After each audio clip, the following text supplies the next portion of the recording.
रामकृष्ण हरी मंडळी, आपल्या भक्ती चॅनलमध्ये तुम्हा सगळ्यांचं मनापासून खूप खूप स्वागत. फेंग शुई शास्त्रात म्हणजेच लकी बांबू या रोपाला सुख, समृद्धी, प्रगती आणि सकारात्मक ऊर्जेचे सर्वात मोठे प्रतीक मानले गेले आहे.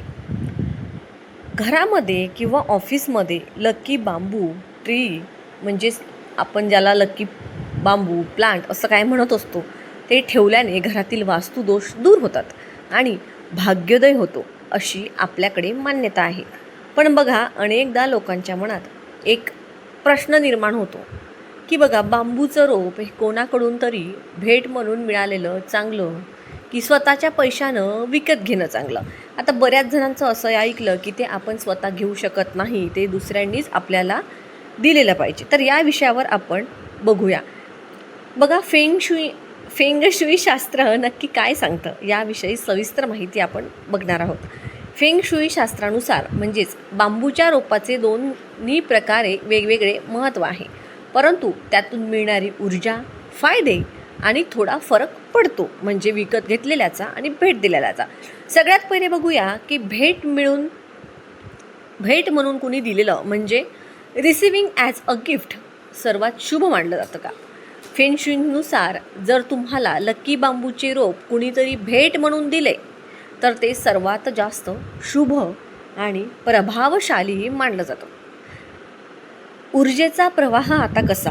तर बघा, जेव्हा एखादी व्यक्ती तुम्हाला हे रोप प्रेमाने किंवा चांगल्या भावनेने भेट देते, तेव्हा त्या व्यक्तीच्या सकारात्मक भावना, त्या व्यक्तीच्या पॉझिटिव्ह एनर्जीज, सदिच्छा, प्रेम त्या रोपामध्ये तुमच्यासोबत घरात प्रवेश करतं.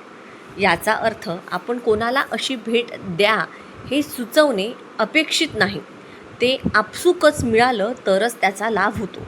म्हणजे बाई, तू मला असं यावेळेस हे रोप गिफ्ट दे आणि त्यांनी ते तुम्हाला दिलं तर त्याचा तुम्हाला काहीही फायदा होणार नाही. मग तुम्ही भावाला, बहिणीला, कोणालाही मागत असाल तरीसुद्धा ते त्यांच्या मनात तर आलं पाहिजे की त्यांना ते तुम्हाला द्यायचं आहे. अफाट यश. बघा, भेट म्हणून मिळालेला बांबू घरात ठेवल्याने घरात सुखसमृद्धी वेगाने वाढते आणि नशिबाची साथ मिळते.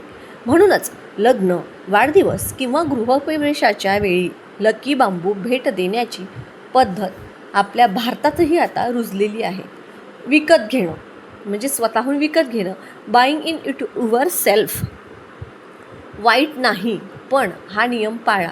जर तुम्हाला कुणी हे रोप भेट देत नसेल तर तुम्ही ते स्वतः देखील विकत घेऊ शकता का? तर नक्कीच. स्वतः विकत घेणं अजिबात अशुभ आहे असं नाही, परंतु ते विकत घेताना आणि घरात ठेवताना तुम्हाला अगदी काही छोट्या नियमांचं जे आहे ते पालन जे आहे ते आपल्याला करायचं असतं, तेव्हाच त्याचा आपल्याला फायदा होतो. आता बघा, सकारात्मक विचार म्हणजेच पॉझिटिव्ह एनर्जी.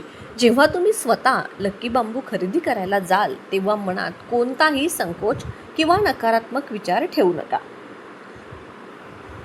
ते रोप तुमच्या आयुष्यात समृद्धी आणत आहे या श्रद्धेने तुम्ही ते रोप घरी आणायचं आहे.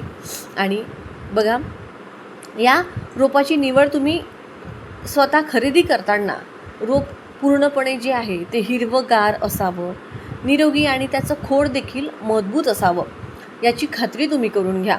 बघा, पिवळे पडलेलं किंवा सुकलेलं रोप घरात आणू नये. म्हणजे बघा, पानं थोडीशी पिवळसर पडलेली असतात किंवा ते तुम्हाला आपल्याला बघता क्षणी ते फ्रेश वाटत नाही, असं जर वाटत असेल तर तसं घेऊ नका. छान दिसणारं असं रोप घ्या. व्हिडिओची माहिती आवडली तर लाईक नक्की करा.